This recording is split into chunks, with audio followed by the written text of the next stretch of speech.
The gunshot cracked across the empty Wyoming prairie like a whip, and Rebecca felt Jenkins' blood spray across her face as he pitched forward from the driver's seat. The wagon lurched violently, its right wheel catching on a jagged boulder before splintering apart with a sound like breaking bones. She hit the ground hard, her traveling dress tearing on sharp stone as the terrified horses screamed and reared in their traces. For a heartbeat silence. Then the thunder of approaching hoofbeats growing louder with each pulse of her racing heart. Rebecca crawled toward Jenkins's motionless form, her hands shaking as she pressed her fingers to his neck. Nothing. The kind man who'd risked everything to help her escape Boston was dead, killed by her father's hired guns for the crime of showing compassion to a desperate woman. "Find the girl," a voice shouted from the dust cloud, approaching fast. "Edmund Larkins wants her alive," but he didn't say anything about unmarked. Harsh laughter followed the sound of men who killed for money and took pleasure in the hunt. Rebecca's chest tightened with a familiar terror. The same crushing weight she'd felt every day in her father's mansion, watching her mother fade away under Edmund's relentless control. The same suffocating panic that had driven her to flee in the dead of night, rather than marry Charles Whitmore, a man whose touch made her skin crawl. But beneath the fear, something else stirred. A flame of rage that had been building since childhood, fed by years of being treated like property rather than a person. Her father had taken her mother's spirit, had tried to take her freedom, and now he'd taken Jenkins' life. Enough. She grabbed the old cavalry rifle from beneath the wagon's seat, checking its load with hands that steadied as purpose replaced panic. 3 bullets. Not much, but enough to send a message that Rebecca Larkins wouldn't go quietly back to her cage. The dust cloud resolved into 3 riders, their faces hidden beneath wide-brimmed hats. Professional killers by the easy way they sat their mounts and the casual brutality in their voices. They spread out as they approached, cutting off any escape route across the open ground. "There she is," the leader called a scarred man whose smile revealed broken teeth. "Pretty little bird with a broken wing. Your daddy's worried sick about you, darling. Time to come home." Rebecca raised the rifle, her finger finding the trigger. "My father can go to hell. Now that's not very ladylike. Edmund Larkins pays good money for his daughter to be returned in perfect condition, but he didn't say we couldn't have a little fun along the way." The other 2 men laughed, their hands moving to their gun belts. Rebecca fired once, the bullet taking the scarred man's hat clean off his head. The crack of the rifle echoed across the emptiness like a declaration of war. "The next one's between your eyes," she called out, levering another round into the chamber. "Unless you boys want to explain to my father why his investment rode away with an extra hole in his head." For a moment, the killers hesitated. They'd expected a terrified girl, not a woman with steady hands and murder in her eyes. The hesitation saved her life. Another dust cloud was rising to the west, a larger group of riders moving fast toward the sound of gunfire. The scarred man cursed and wheeled his horse around. "This ain't over, girl. We'll be back, and next time we won't be so polite." They spurred their mounts and disappeared into the shimmering heat haze, leaving Rebecca alone with the dead driver and the approaching strangers. She kept the rifle ready, not knowing if rescue or more trouble was heading her way. The new arrivals proved to be Mexican ranchers Miguel Santana and his 2 grown sons driving a small herd of cattle to market. They took in the scene with experienced eyes: the dead man, the broken wagon, the young woman with a smoking rifle, and blood on her dress. "Señora," Miguel said quietly, dismounting with his hands visible, "you are hurt, not my blood." Rebecca replied, lowering the rifle, but not setting it aside. "Bandits killed my driver, tried to take me. You friends of theirs?" Miguel's weathered face darkened with anger. "We are honest men, señora. Bandits are the curse of this territory, but they do not trouble the Santana family twice. One of his sons, a young man named Carlos, was examining Jenkins' body with respectful care. This man died protecting you. He was brave. Yes, he was." Rebecca's voice caught on the words. He was the only one who tried to help me. Miguel studied her torn dress, her soft hands, the expensive fabric beneath the dirt and blood. You are running from something, something worse than bandits. Rebecca met his steady gaze. This man had kind eyes, and she needed help desperately. I'm running from a marriage I don't want, from a father who thinks he owns me. I have money if you'll help me reach the nearest town. Keep your money, Miguel said. But if you want to survive in this country, you need to learn to fight. Where are you going? Dusty Hollow Ranch. I heard they might have work. Miguel and his sons exchanged glances. That is a hard place, Carlos said, but honest. If you can do the work, they will not ask too many questions. I'll learn whatever I need to learn. Miguel nodded slowly. Bueno, we take you there. But first we bury this good man properly. And you? He gestured tactfully at her ruined dress. You need clothes that will not mark you as prey for every bandito between here and Colorado. His wife Maria had packed extra clothing for the journey. The simple cotton dress and sturdy boots transformed Rebecca's appearance more than any disguise could have. When she caught her reflection in a stream, she saw someone harder, more determined, freed from the constraints of corsets and silk. What name you want to use? Miguel asked as they prepared to move on. Your real one brings trouble, see. Rebecca thought of her mother dead these past 2 years from the slow poison of living under Edmund's thumb. Margaret Larkins had been born Margaret Quinn, daughter of Irish immigrants, who died young and poor, but free. Becca Quinn, she said. That's my name now. The ride to Dusty Hollow took them through country that seemed carved from raw earth and sky. Endless grassland rolled toward purple mountains, and overhead hawks circled in the thin air. It was beautiful and terrible, a landscape that would kill the weak and make the strong stronger. You sure about this, Senora? Carlos asked as they crested a ridge. Ranch work is not like city life. Very hard, very dangerous. Good, Rebecca said. I'm tired of being safe. Dusty Hollow appeared gradually through the heat-shimmer-weathered buildings clustered around a main house corrals filled with horses, and beyond them vast pastures where cattle moved like shadows against the pale grass.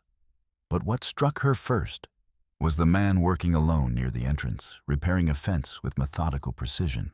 He was tall and lean, his movements economical and purposeful.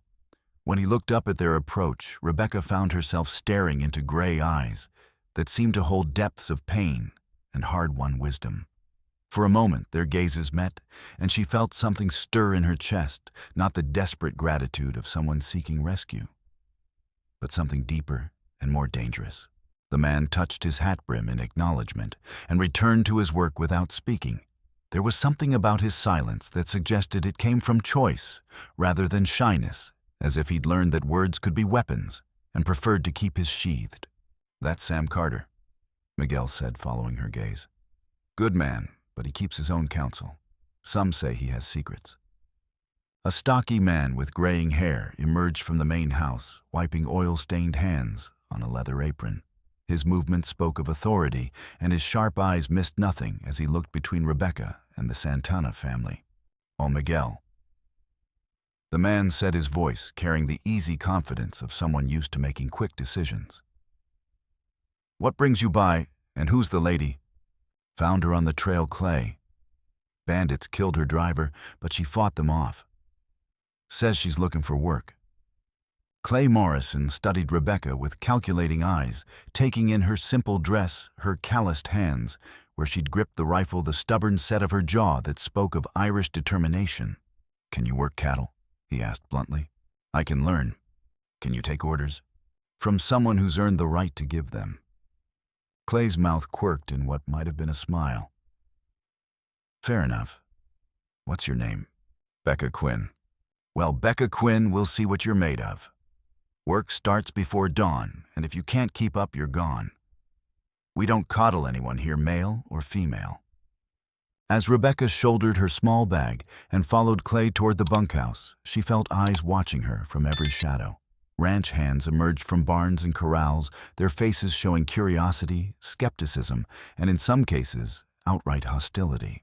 Another runaway, she heard someone mutter. Won't last 3 days. City hands soft as butter. Another voice added with a snort of derision. But it was the silent man at the fence who drew her attention. Sam Carter had paused in his work, and those storm-gray eyes were studying her with an intensity that made her pulse quicken. Something in his stillness reminded her of a wolf patient, dangerous and utterly self-contained. She lifted her chin and met his gaze directly. Whatever secrets this ranch held, whatever challenges lay ahead, she would face them. She had nowhere else to go, and for the first time in her life, that felt like freedom. The bunkhouse was a long, low building that smelled of leather tobacco and honest sweat. Rebecca's bunk was at the far end, separated from the men's quarters by a thin partition that offered minimal privacy. The mattress was straw-stuffed and the blanket rough wool, but it was hers by right of work rather than birth. As she settled her few belongings, she could hear the ranch hands talking in low voices about the new arrival. "Trouble," said a gravelly voice she'd later learn belonged to Bill Hawkins, the oldest hand. "Mark my words, that girl's running from something bad, and it's gonna follow her here." "Maybe," replied a younger voice with a slight Irish accent, Jed O'Sullivan. "But she's got sand standing up to Clay like that. Most folks come through here practically kissing his boots for work.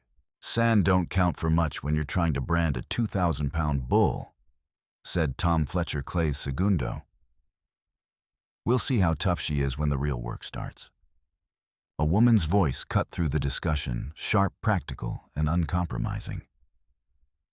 "Girl's got good hands," said Molly Patterson, the ranch cook. "Soft still, but they'll toughen up.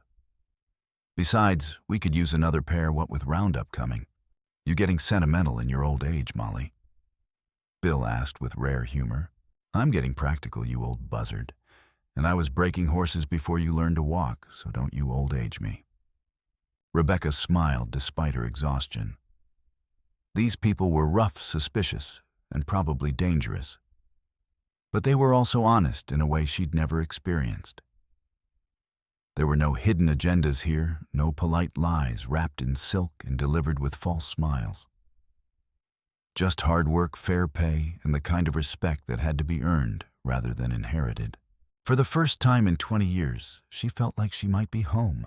Dawn came like a slap announced by the clanging bell, and Clay's voice cutting through the morning air like a cavalry bugle. Rebecca rolled out of her bunk, every muscle protesting the thin mattress and the previous day's ordeal, and stumbled toward the wash basin. The water was cold enough to make her gasp, but it cleared the fog from her head. Around her, the ranch hands moved with the efficient economy of long practice, pulling on boots and reaching for hats worn soft by years of sun and rain. The mess hall was where she got her first real taste of ranch hierarchy.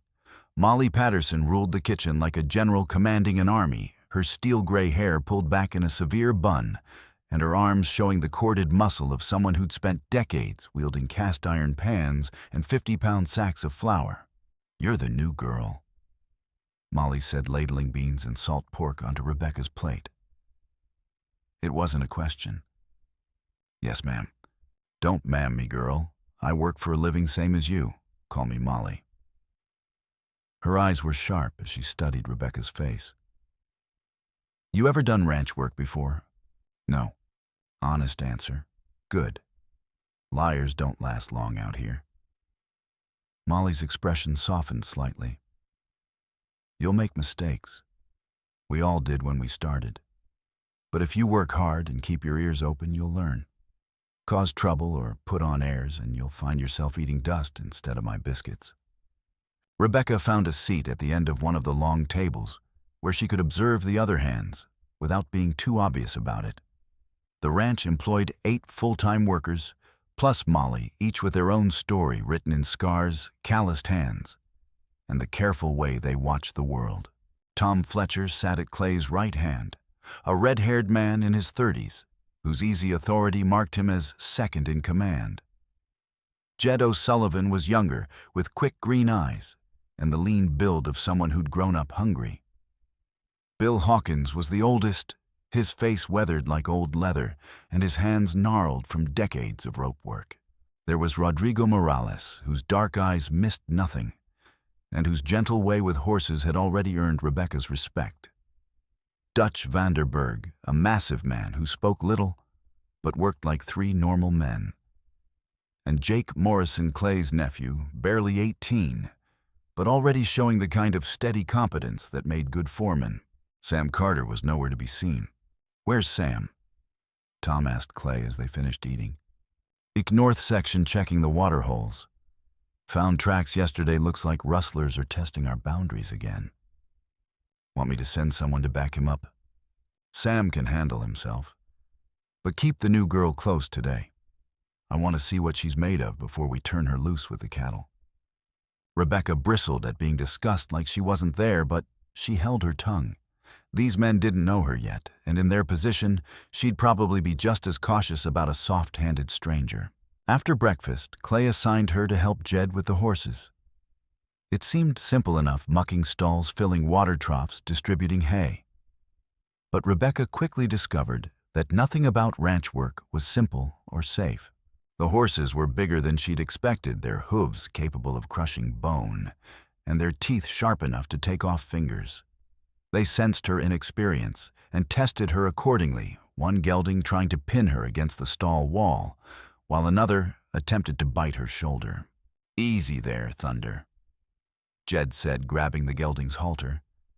"Don't mind him, Becca. Thunder thinks every new person is either prey or competition." "How do I make him respect me?" "Same way you make anyone respect. You show him you're not afraid, but don't be stupid about it.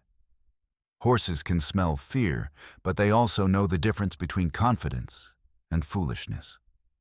Rebecca spent the morning learning that difference, earning a collection of bruises and near misses that left her exhausted but oddly exhilarated.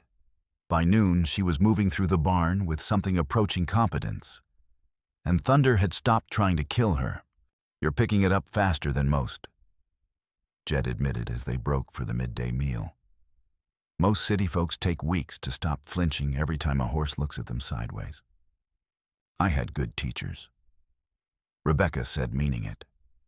Despite their gruff exteriors, the ranch hands had shown patience with her mistakes and genuine appreciation for her efforts. "Wait till you meet the cattle," Dutch rumbled in his thick accent. "Horses are puppies compared to a ornery bull." That afternoon brought her first real test. A section of fence had been cut during the night, clearly the work of rustlers probing the ranch's defenses. Clay sent her with Tom and Bill to repair the damage, warning her to stay alert for trouble. The cut was clean and deliberate, the work of someone who knew what they were doing. But more troubling were the tracks around the fence-line boot prints that belonged to at least 3 men, along with signs that they'd spent considerable time observing the ranch's routines. "Our professional job," Tom muttered, examining the severed wire. "Not some drifter looking for easy beef. Someone's planning something." "Think it's connected to the new girl?" Bill asked, his voice carefully neutral. Tom glanced at Rebecca, who was helping restring the wire despite hands that were raw with blisters. "Maybe. Rich folks make enemies, and she's clearly running from something. But that's her business, long as she pulls her weight. And if her trouble follows her here, then we deal with it. That's what we do." Rebecca felt the weight of their words, the careful way they included her in their concerns, without making accusations. These men were giving her a chance to prove herself, but they weren't naive about the risks. As they worked, she found herself telling them about the attack on her wagon, about Jenkins' death and her father's relentless pursuit.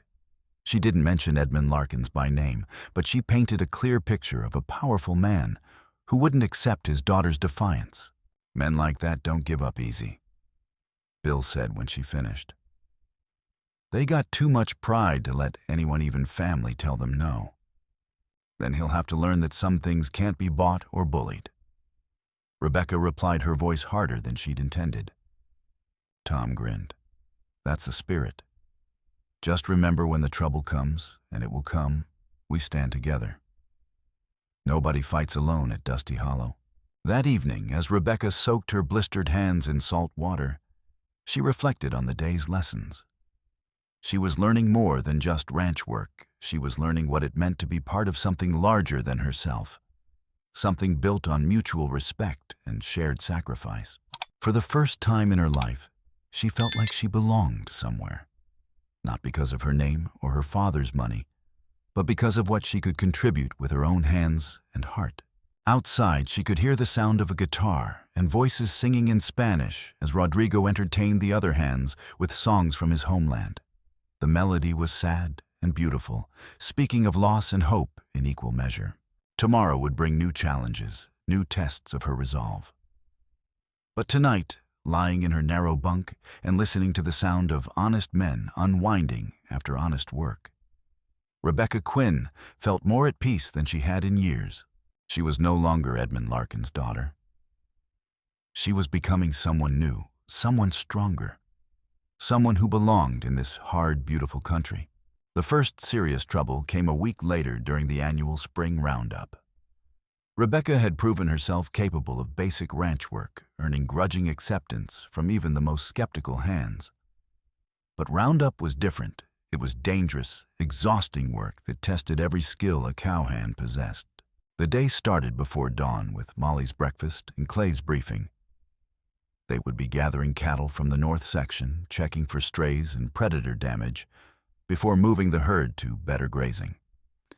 It was routine work, but in country where a wrong step could mean a broken neck or a bull's horn through the ribs, routine could turn deadly in a heartbeat.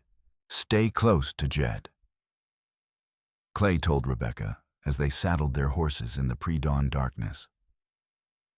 Keep your eyes open and your mouth shut. If you see trouble, sing out, but don't try to be a hero. Rebecca nodded, checking her rifle and making sure her horse was properly saddled. She'd drawn a steady gelding named Ranger, an older horse, with the sense to keep his rider alive, even when she made mistakes. The ride to the north section took them through country that grew progressively wilder and more broken. Pine-covered ridges gave way to rocky canyons, where the sound of hoofbeats echoed like distant thunder.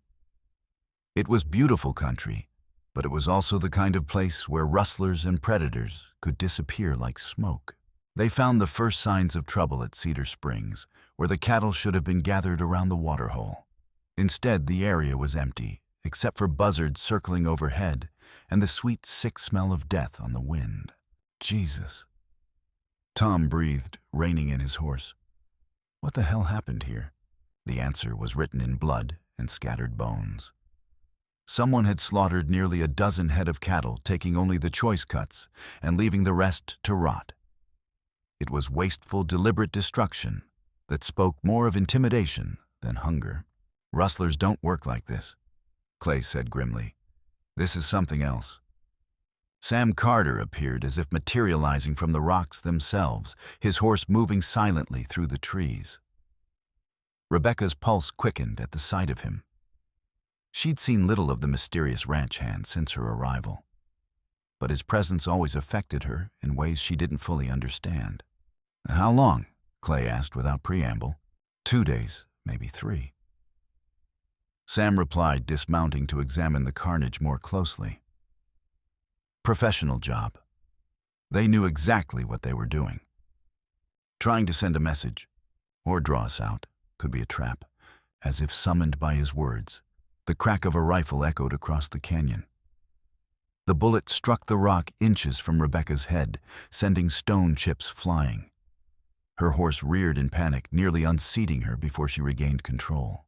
Take cover, Tom shouted, spurring his horse toward a cluster of boulders. More shots followed the sound, echoing and re-echoing off the canyon walls, until it was impossible to tell how many shooters they faced or where the shots were coming from. Rebecca found herself pressed against a rock face next to Jed, her heart hammering as bullets whined overhead. How many? She asked. Can't tell. At least 4, maybe more. Jed peered around the rock, his rifle ready. They've got us pinned pretty good. Where's Sam? Gone to ground somewhere. Don't worry about Sam, worry about staying alive. A new sound reached them over the gunfire, the thunder of approaching hooves. Rebecca's blood chilled as she realized what it meant. The shooters weren't trying to kill them outright.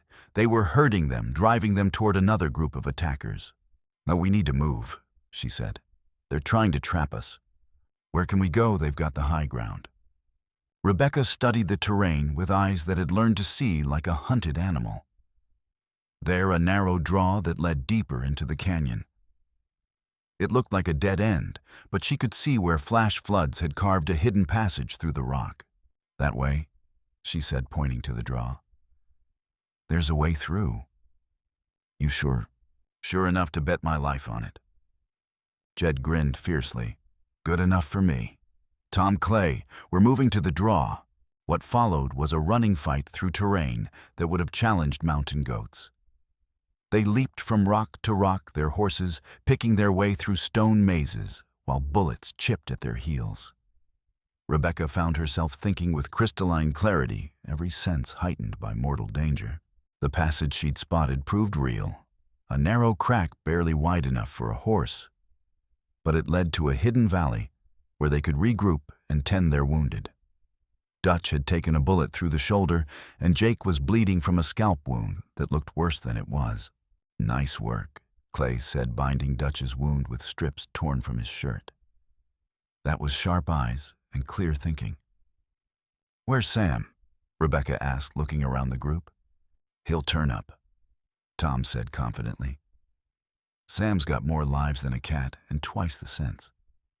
As if summoned by the mention of his name, Sam appeared at the mouth of the valley, leading his horse and carrying something that made Clay curse in 3 languages. It was a saddlebag, bearing the brand of the Whitmore Ranch, located 200 miles east in Colorado. Inside were documents that made Edmund Larkins' involvement in the attacks undeniable, orders for cattle theft payments to hired guns, and most damning of all, a detailed plan for capturing Rebecca alive. "Your father's not playing games anymore," Sam said quietly, his gray eyes meeting hers. "He's declared war." "Then we'd better be ready to fight one," Rebecca replied, her voice steadier than she felt.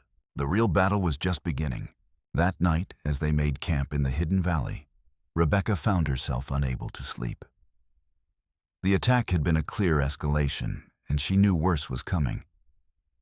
Her father had resources and connections that stretched across 3 territories, and he wouldn't hesitate to use them all. She was sitting by the dying fire, cleaning her rifle, when Sam approached with 2 cups of coffee. He settled beside her without speaking, and for a long moment they sat in comfortable silence. "You did good today," he said finally. "I spotted a hole in the rocks. Anyone could have done that." "Well, no, they couldn't have. Takes a particular kind of mind to see possibilities where others see walls." He sipped his coffee, staring into the flames. "You've got good instincts for someone who's never been in a fight before." "How do you know I've never been in a fight?" Sam's smile was barely visible in the firelight. "Because you're still alive. First fights are usually last fights for people who don't know what they're doing. And you, how many fights have you been in?" "More than I wanted, fewer than I needed." His expression grew distant. "Enough to know that running away isn't always cowardice, and standing your ground isn't always bravery. Which one am I doing? That's for you to decide. But I'll tell you this, whatever you choose, these men will stand with you. They're good people, and they don't abandon their own. Their own. I've been here exactly 1 week. Time doesn't matter. Character does. You've shown yours."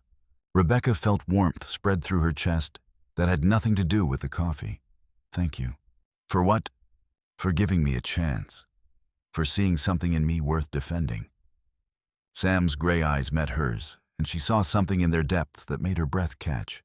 "I see a lot worth defending." Before she could respond, the sound of approaching horses shattered the moment. Clay was on his feet instantly, rifle in hand, while the other men rolled out of their blankets with practiced efficiency. "Easy," Sam called softly. "It's Miguel." The Mexican rancher rode into the firelight with his sons, their faces grim with news that chilled Rebecca's blood. A large group of armed men had been asking questions in town, offering gold for information about a young woman matching Rebecca's description. They were professional fighters, well-equipped and ruthless, and they were closing in. "How long do we have?" Clay asked. "Hours, maybe less," Miguel replied. "They know about this place," someone talked. Rebecca felt the familiar weight of guilt settle on her shoulders. "I should go. Draw them away from here, away from all of you." "Like hell," Tom said fiercely. "We don't abandon our own." "I'm not your own. I'm trouble you don't need." "That's not your call to make," Sam said quietly. "This is our home, our fight. And you're part of that now, whether you like it or not." "He's right," Clay added. "Besides, running won't solve anything. Your father will just keep coming, and next time, he might not be so careful about collateral damage." "Then what do you suggest?" "We make our stand. Right here, right now. Show Edmund Larkins that some things can't be bought or bullied." The vote was unanimous. Every man present chose to stay and fight rather than abandon Rebecca to her father's hired killers. It was the first time in her life that anyone had been willing to risk everything for her, and the emotion of it nearly overwhelmed her. "All right," she said, her voice thick with unshed tears. "But we do this smart. No heroes, no unnecessary risks. We're fighting for our lives, not our pride." "Agreed," Sam said. "Now let's figure out how to kill some hired guns." The plan they devised was simple, brutal, and effective. They would use the canyon's natural features to channel the attackers into kill zones where superior numbers wouldn't matter as much as superior positioning. It was the kind of tactical thinking that spoke of military experience. And Rebecca found herself wondering again about Sam's mysterious past. But there was no time for questions. Dawn was coming, and with it, her father's army of killers. As they took their positions among the rocks and scrub pine, Rebecca felt a strange calm settle over her. For 20 years, she'd lived in fear of her father's wrath, his power, his ability to control every aspect of her life. Now finally, she was done running. Let Edmund Larkins come. Let him bring his hired guns and his threats and his money. She had something he'd never understood. She had people who cared about her, not for what she represented or what she could provide, but for who she was. That was worth fighting for. That was worth dying for if it came to that. The sun crested the canyon rim, painting the rocks gold and crimson. Somewhere in the distance, she could hear the sound of many horses moving fast. The battle for Dusty Hollow was about to begin. The attackers came with the dawn, a force of 12 hard-faced men, led by the scarred killer from her first day in Wyoming. They rode like cavalry, disciplined and professional, spreading out to cover all possible escape routes from the valley. Rebecca watched them through a gap in the rocks, her rifle steady in her hands. These weren't the drunken cowboys or desperate rustlers that usually plagued the territory. These were soldiers of fortune, men who killed for money and took pride in their work. At their head rode a figure that made her blood run cold. Charles Whitmore himself, the man her father had chosen as her husband. He sat his horse with the easy confidence of someone who'd never faced real opposition, his expensive clothes and soft hands, marking him as clearly as a brand. "Well, well," he called out, his cultured voice echoing off the canyon walls. "Rebecca Larkins hiding among the peasants. How far you've fallen, my dear." Not far enough, apparently. Rebecca called back, not bothering to hide her position. "What do you want, Charles?" "What I've always wanted you as my wife, willing or otherwise. Your father has grown tired of your tantrums, Rebecca. It's time to come home and accept your responsibilities." "My only responsibility is to myself. And I choose not to marry a weak-willed fool who can't find a wife without Daddy's help." Charles's face flushed with anger. "You insolent little..." He controlled himself with visible effort. "No matter. We'll have plenty of time to discuss your attitude once you're properly secured. She's not going anywhere." Sam's voice cut across the canyon like a blade. Charles turned his attention to the source of the voice, though Sam remained invisible among the rocks. "Ah, the mysterious protector. Tell me, cowboy, how much is my bride-to-be worth to you? I'm prepared to be generous." "She's not for sale. Everyone has a price. Name yours." "My price is you and your hired killers riding away and never coming back." Charles laughed, the sound ugly with contempt. "I'm afraid that's not negotiable. You see, I've invested considerable time and effort in acquiring Rebecca, and I intend to collect on that investment." "Invested in acquiring her?" Sam's voice carried a dangerous edge. "She's not a piece of property, Whitmore." "Isn't she?" Edmund Larkins thinks so. "The marriage contracts are signed, the dowry negotiated. She belongs to me, whether she likes it or not." Rebecca felt rage burn through her like wildfire. "I belong to no one, you arrogant bastard." "We'll see about that. Boys, take her alive. Kill anyone who gets in your way." The battle erupted with shocking suddenness. The hired guns spurred their horses forward, spreading out to attack from multiple angles. But they were riding into a carefully prepared trap. Tom's rifle cracked from a high ledge, and one of the attackers tumbled from his saddle. Jed's shot from the opposite side dropped another, while Clay's position near the valley mouth commanded the main approach. But the killers were professionals, and they adapted quickly. Using fire and movement tactics, they began to close the distance, their superior numbers telling, as the defenders were forced to shift positions to avoid being flanked. Rebecca found herself pressed back against a boulder as bullets chipped stone around her. She could see Dutch bleeding from a new wound, his massive frame crumpled behind inadequate cover. Jake was nowhere to be seen, and she prayed he was still alive. "We can't hold them." Jed called out, his voice tight with pain. Blood was streaming down his face from a grazing shot. "They're going to overrun us." That was when Sam made his move. He appeared suddenly among the attackers like a ghost made flesh, his rifle barking in rapid succession. 2 hired guns fell before they knew he was there, while a third screamed as Sam's knife found his ribs.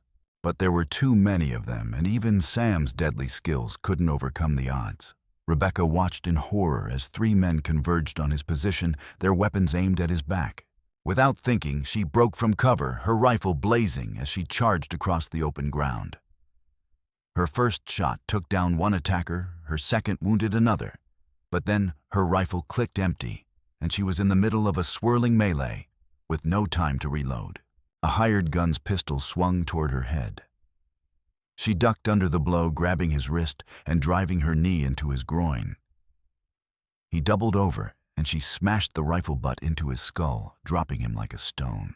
But the effort left her exposed, and she saw Charles Whitmore spurring his horse toward her, a rope in his hands and murder in his eyes. She fumbled for the pistol on the downed man's belt, but she was too slow. The rope settled around her shoulders, yanking her off her feet. Charles laughed triumphantly as he began to drag her across the rocky ground, her body bouncing painfully over stones and thorns. "I got you, my dear," he shouted over the gunfire. "Time to come home and learn some manners." Rebecca clawed at the rope, trying to free herself. But Charles was already spurring his horse toward the canyon mouth. In seconds, she'd be beyond help, dragged away to a fate worse than death. Then Sam was there, moving like lightning despite his wounds. His knife flashed once, severing the rope, and Rebecca rolled free just as his rifle spoke again. Charles screamed, clutching his shoulder as blood seeped between his fingers. "Next one goes between your eyes," Sam growled, levering another round into the chamber. But the distraction had cost them. The surviving hired guns were closing in from all sides, their weapons trained on the defenders. Rebecca counted at least 8 still standing, more than enough to finish the job. "Throw down your weapons," the scarred leader shouted. "Nobody else has to die today." For a moment, silence fell over the canyon. Rebecca could hear her own labored breathing, the scrape of boots on stone, the distant cry of a hawk circling overhead. They were outnumbered, outgunned, and nearly out of ammunition. Then the sound of a bugle echoed off the canyon walls. The United States cavalry swept into the valley like an avenging angel, their blue uniforms bright in the morning sun and their carbines at the ready. At their head rode a young lieutenant whose face showed relief at finding them alive. "United States Army," he shouted. "Drop your weapons and surrender." The hired guns hesitated, caught between the defenders behind them and the cavalry in front. It was all the opening the ranch hands needed. Tom's rifle cracked, dropping the scarred leader. Clay's shot took down another, while Jed, despite his wounds, managed to wing a third. Within seconds, the remaining killers were throwing down their guns and raising their hands. Charles Whitmore, bleeding and furious, tried one last desperate play. Drawing a hidden derringer, he aimed it at Rebecca's head. "Stand back," he screamed. "She's mine. The contracts are signed.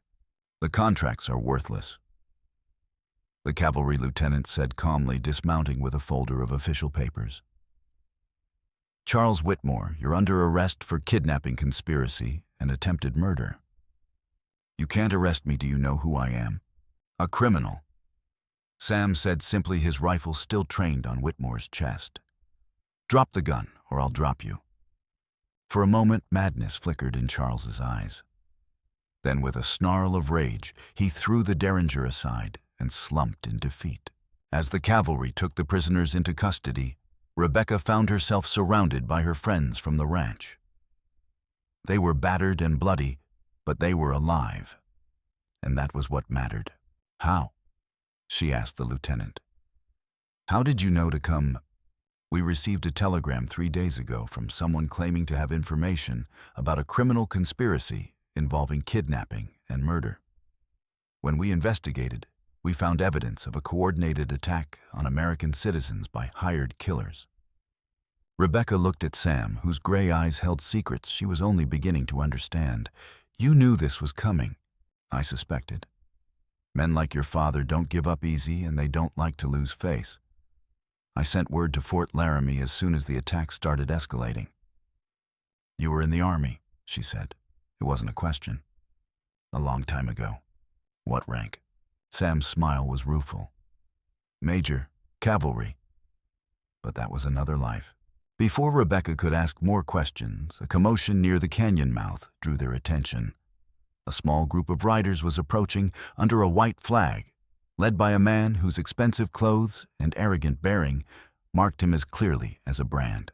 Edmund Larkins had come to collect his daughter personally. "Rebecca." He called out, his voice carrying the authority of someone used to instant obedience. "Enough of this nonsense. It's time to come home." Rebecca felt the familiar chill of fear at her father's voice, the conditioned response of 20 years under his thumb. But then she looked around at the people who'd risked their lives for her Tom, with his arm in a sling. Jed, with his bandaged head, Clay standing ready to fight again, if necessary. And Sam, whose gray eyes held steady support and something deeper that made her heart race. "I am home," she said, her voice carrying clearly across the canyon. Edmund's face flushed with anger. "Don't be ridiculous. You belong in Boston, fulfilling your obligations to the family. The only obligation I have is to myself. And I choose to stay here with people who actually care about me. Care about you." Edmund laughed harshly. "They care about your money, girl. Without that, you're nothing to them." "That's where you're wrong," Sam said quietly, stepping up beside Rebecca. "We care about her heart, her courage, her willingness to stand up for what's right. Things you obviously know nothing about." Edmund's eyes narrowed as he studied Sam with the calculating gaze of a man used to evaluating threats. "And who are you exactly?" "Some fortune-hunting cowboy who thinks he's struck it rich. I'm the man who's going to marry your daughter with or without your permission." The declaration hit Rebecca like a lightning bolt. She turned to stare at Sam, seeing something in his eyes that took her breath away. Not just attraction or desire, but the kind of deep, abiding love she'd dreamed of, but never expected to find. "Is that a proposal?" she asked, her voice barely a whisper. "If you'll have me." I know I'm not much, just a broken-down ex-soldier with more past than future. But I love you, Rebecca. Not your name, not your money, just you. You don't know anything about me, my real name, my father's business, what I'm worth. I know you're brave enough to fight for what you believe in. I know you're strong enough to walk away from a life of luxury for the chance at something real. I know you've got hands that aren't afraid of honest work and a heart that doesn't know how to quit. His voice grew softer. That's all I need to know. Rebecca felt tears streaming down her face as she looked into the eyes of the man who just offered her everything she'd ever wanted: love, without conditions, respect, without reservations, a partnership built on shared values rather than social expectations. Yes, she whispered, yes, I'll marry you. The cheer that went up from the ranch hands echoed off the canyon walls like thunder. Even the cavalry troopers were grinning, caught up in the romance of the moment. Edmund Larkins, however, was not so pleased. Now, this is preposterous, he sputtered. I'll have you arrested for kidnapping. I'll destroy this pathetic ranch. You'll do nothing. The cavalry lieutenant interrupted, consulting his papers. Edmund Larkins, you're under arrest for conspiracy, attempted kidnapping, and murder. The evidence against you is quite comprehensive. For the first time in Rebecca's memory, her father looked genuinely shocked. That's impossible. I'm a respected businessman. I have connections. You had connections, the lieutenant corrected, most of whom are now more interested in distancing themselves from your criminal activities than protecting you. As the soldiers led Edmund away in shackles, Rebecca felt a weight lift from her shoulders that she'd carried for 20 years. The man who dominated her life with fear and intimidation was just another prisoner now, no more powerful than any common criminal. How does it feel? Sam asked quietly. Free, she said simply. For the first time in my life, completely free.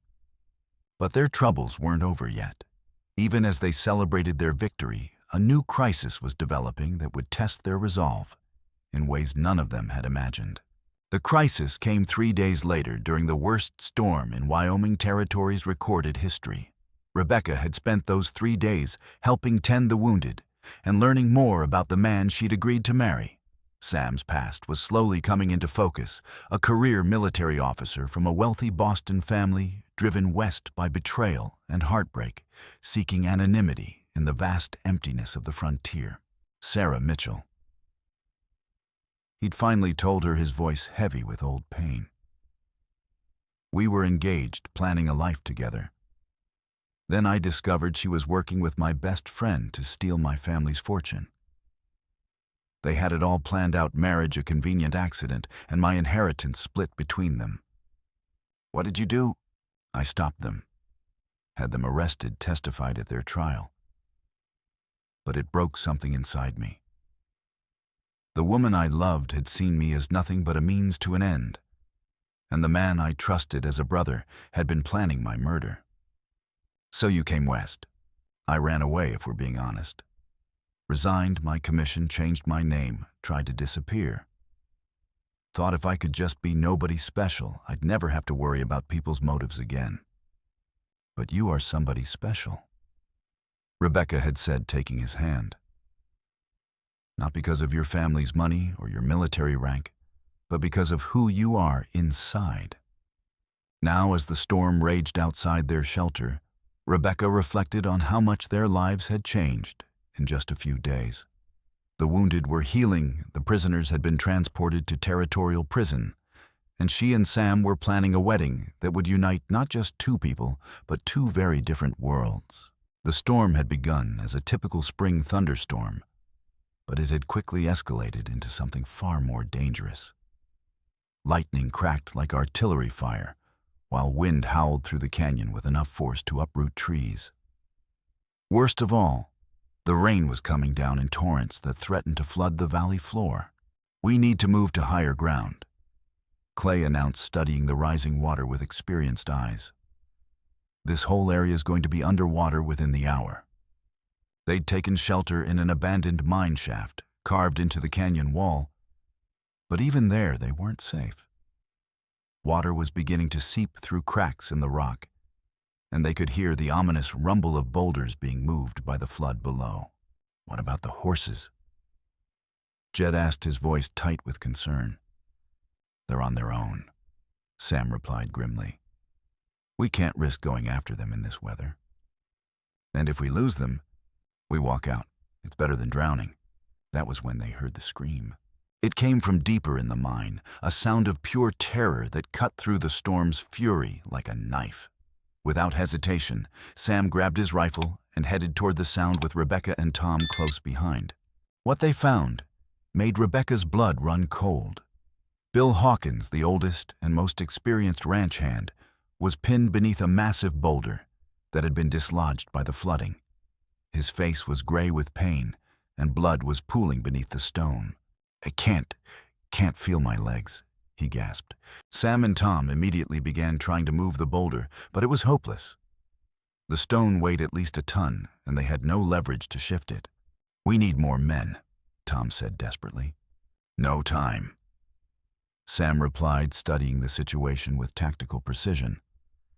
The water's rising too fast. We've got maybe 10 minutes before this whole section floods. Then we leave him, Clay said quietly. It's what he'd want. Like hell, Rebecca said fiercely. Nobody gets left behind. She was studying the boulder with engineer's eyes, looking for weaknesses, stress points, anything that might give them an advantage. Her father's business interests had included mining operations, and she'd absorbed more technical knowledge than she'd realized. There, she said, pointing to a crack running along the boulder's length. If we could drive a wedge into that crack, we might be able to split it. With what? Tom asked. Rebecca looked around the mine, taking inventory of their resources. There, an old pickaxe, its handle worn smooth by countless hands. And there, several smaller rocks that could serve as hammers. Help me, she ordered, grabbing the pickaxe.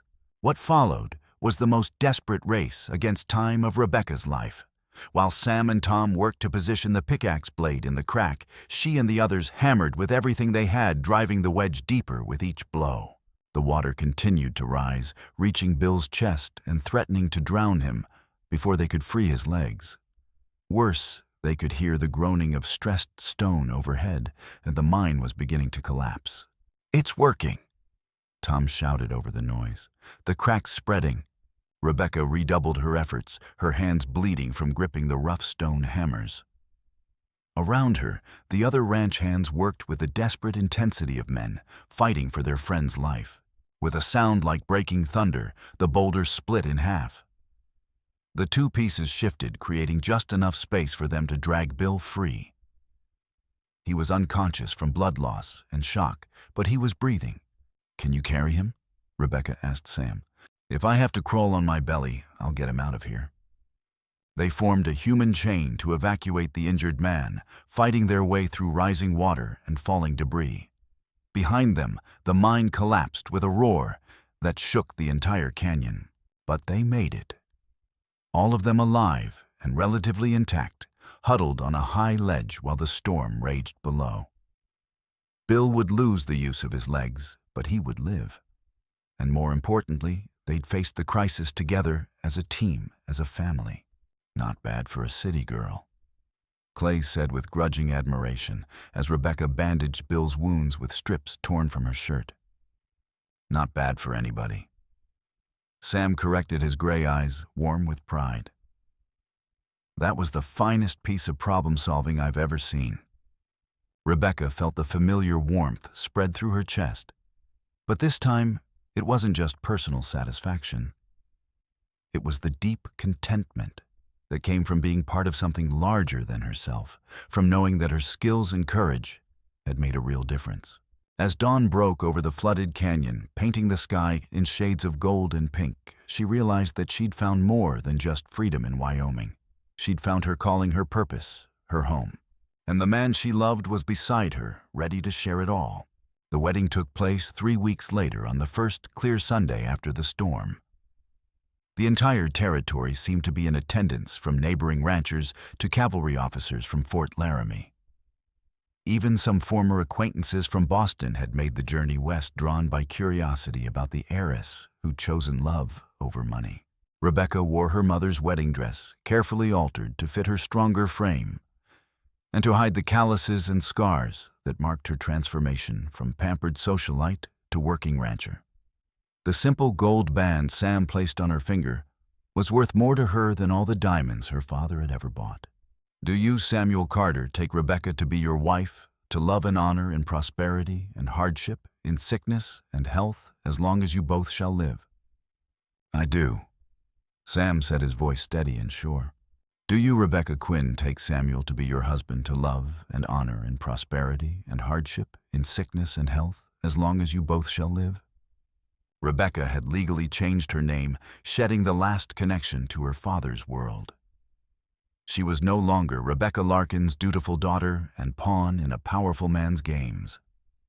She was Rebecca Quinn, rancher and free woman. I do, she said firmly. Then by the power vested in me by the territory of Wyoming, I pronounce you husband and wife. Sam, you may kiss your bride.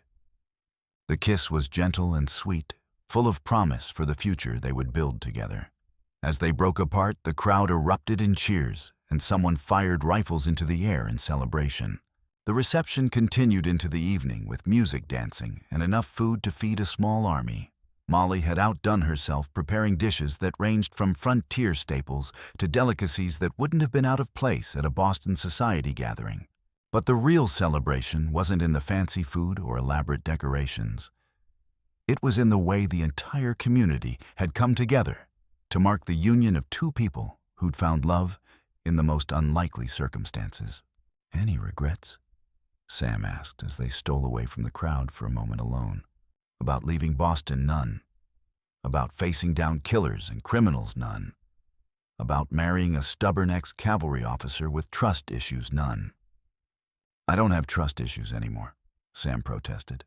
You kept a loaded rifle under our bed for 2 weeks after the attack. That's called being prepared. Rebecca laughed, the sound carrying across the night air like music. I love you, Sam Carter. All of you, including the parts that drive me crazy. Same here, Mrs. Carter. Mrs. Carter. The name felt perfect, like something she'd been waiting her whole life to claim. She was no longer defined by her father's wealth or her intended husband's social standing. She was Rebecca Carter, rancher's wife, and she'd earned the name through her own choices and actions. As they rejoined the celebration, Rebecca caught sight of a familiar figure standing at the edge of the crowd. Lacey Monroe, her oldest friend from Boston, had kept her promise to attend the wedding despite the difficulty of the journey. I wasn't sure you'd really come, Rebecca said, embracing her friend warmly. I wouldn't have missed it for the world, Lacey replied, but there was something strained in her voice. Though I have to admit, I have mixed feelings about the whole thing. Mixed feelings. Lacey glanced around to make sure they weren't overheard. There's something I need to tell you, Rebecca. Something about Charles Whitmore and why he was so determined to marry you. Rebecca felt a chill that had nothing to do with the evening breeze. What kind of something? The kind that might change how you feel about everything that's happened. They found a quiet spot away from the festivities where Lacey could speak without being overheard. What she revealed sent shockwaves through Rebecca's understanding of recent events. Charles and I were lovers, Lacey said quietly. For almost 2 years, we carried on an affair right under everyone's noses. He promised to marry me, said he was just waiting for the right moment to break his engagement to you. Rebecca stared at her friend in disbelief. You were in love with Charles Whitmore. I thought I was. He was charming, attentive, everything a young woman dreams of in a husband. But then I discovered the truth about why he wanted to marry you so desperately. My father's money. More than that. Your father had evidence of Charles's gambling debts, his involvement with some very unsavory characters in Colorado. The marriage wasn't just about money. It was about Edmund having complete control over Charles, using him as a puppet in his business dealings. Rebecca felt pieces of the puzzle clicking into place. So, when I ran away, Charles panicked. Without your father's protection, his creditors would have killed him. That's why he was so desperate to bring you back, why he hired those killers. It wasn't about love or even money. It was about survival. And you? What was your part in all this? Lacey's face crumpled with shame. Your father offered me a choice. Help convince you to come home and he'd make sure Charles could pay his debts and we could be together. Refuse and he'd make sure Charles died in some very unpleasant ways. Rebecca felt the familiar rage building in her chest, but this time it wasn't directed at her father or Charles. It was aimed at the whole corrupt system that had tried to reduce her to a commodity, a bargaining chip in games played by powerful men. So you came here to betray me. I came here to save the man I loved. But when I saw you saw what you'd built, saw how happy you were. Lacey's voice broke. I couldn't do it. I sent word to your father that I'd failed, that you were too well protected to approach safely. That's why he sent the killers. Yes. And when that failed, he came himself thinking he could intimidate you into submission one last time. Rebecca was quiet for a long moment, processing the implications of what she'd learned. Her friend's betrayal hurt, but it also explained so much about the escalating attacks, the desperation of her father's methods. What happens now? She asked. With Charles in prison and my father facing charges, what about those debts? Charles is dead, Lacey said quietly. Killed in his cell 3 days ago. Someone wanted to make sure he couldn't testify against your father's associates. The news hit Rebecca like a physical blow. Charles Whitmore had been weak, greedy, and ultimately dangerous, but he hadn't deserved to die. His death was a reminder that the world she'd escaped was still out there, still playing its deadly games. I'm sorry, Lacey continued. I know you didn't love him, but I'm sorry too. Rebecca interrupted. Sorry that he died. Sorry that you got caught up in my father's schemes. Sorry that any of us had to go through this. Can you forgive me? Rebecca looked at her oldest friend, seeing the pain and regret in her eyes. Lacey had made terrible choices, but she'd also found the courage to make better ones when it mattered most. Yes, she said simply. But I need you to promise me something. Anything. Promise me you'll stay. Not just for the wedding, but permanently. Help me build something better here, something that doesn't depend on manipulation and fear. Lacey's eyes filled with tears. What could I possibly contribute? I'm a useless society ornament with no real skills. You're intelligent, educated, and you understand how powerful people think. That makes you exactly the kind of person we need to protect others from going through what we went through. What do you mean? Rebecca's mind was already racing with possibilities. A school. A place where women can learn practical skills, where they can find alternatives to depending on men who see them as property. We have the space, the resources, and now we have the knowledge to make it work. For the first time since her arrival, Lacey smiled with genuine hope. A school for women's independence. I like that. Then you'll stay. I'll stay. As they rejoined the wedding celebration, Rebecca felt another weight lift from her shoulders. She'd not only gained a husband and a new life, but she'd also reclaimed an old friendship and found a new purpose. The school would become reality within the year, funded by the inheritance Rebecca had finally claimed from her mother's estate. Women from across the territory would come to learn everything from basic literacy to advanced business skills, from self-defense to animal husbandry. But that was still in the future. Tonight was about celebration, about two people who'd found love in the most unlikely circumstances, surrounded by friends who'd proven that family was something you chose rather than something you were born into. As the evening wound down and the guests began to depart, Rebecca and Sam found themselves alone on the porch of the main house, watching the stars wheel overhead in their ancient patterns. So what happens now? Sam asked, pulling her close. Now we build, Rebecca said simply. A life, a family, a legacy worth leaving behind. Any specific plans? A few. The school for starters. Then maybe some improvements to the ranch, better facilities for the hands, a proper medical clinic for the territory. Ambitious. I've learned that ambition isn't a bad thing, as long as it's directed toward helping people rather than controlling them. Sam nodded, understanding completely. What about children? Rebecca felt heat rise in her cheeks.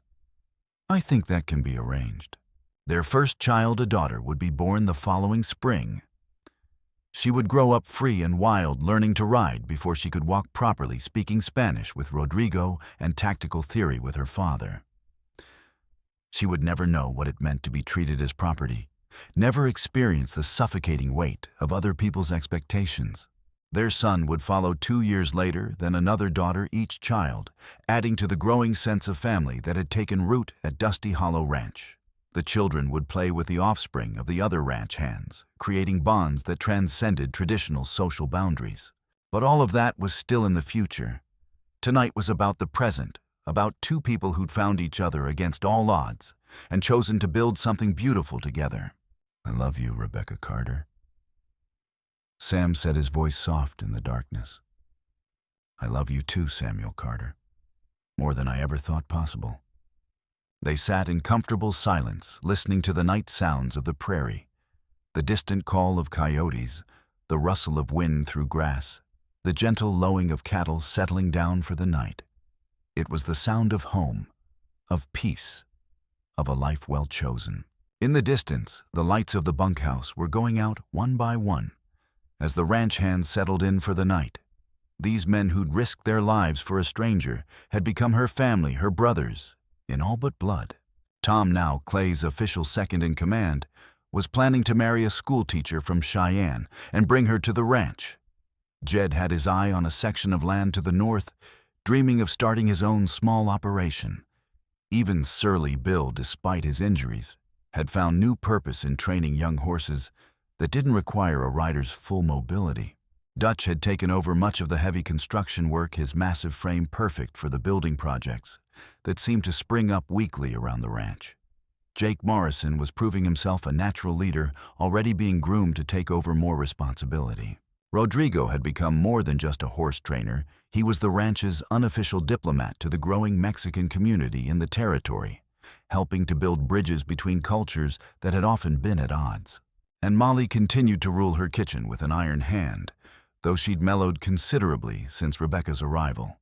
The two women had formed an unlikely friendship based on mutual respect and shared pragmatism. Each of them had found something at Dusty Hollow that they'd been missing: purpose, respect, belonging. Together, they'd created something that was more than just a ranch. They'd created a community, a chosen family, a place where people could reinvent themselves and build better lives. Ready to go inside? Sam asked as the night grew cooler. Rebecca nodded, taking one last look at the stars. Somewhere out there, her father was beginning his prison sentence, paying for a lifetime of cruelty and manipulation. Charles Whitmore was dead, his schemes dying with him. The hired killers were scattered to the winds or rotting in territorial prisons. The past was finally truly behind her. She stood and took her husband's hand, ready to step into the future they would build together. Tomorrow would bring new challenges: cattle to tend, fences to mend, a school to plan, children to raise. There would be good years and bad years, times of plenty and times of struggle. But she would face it all with Sam beside her, supported by friends who'd proven their loyalty in blood and fire. She'd found her place in the world, and it was exactly where she belonged, not because of her birth or her father's money, but because of her own choices and the courage to make them. Rebecca Carter closed the door behind them and smiled, content in the knowledge that she was finally completely free.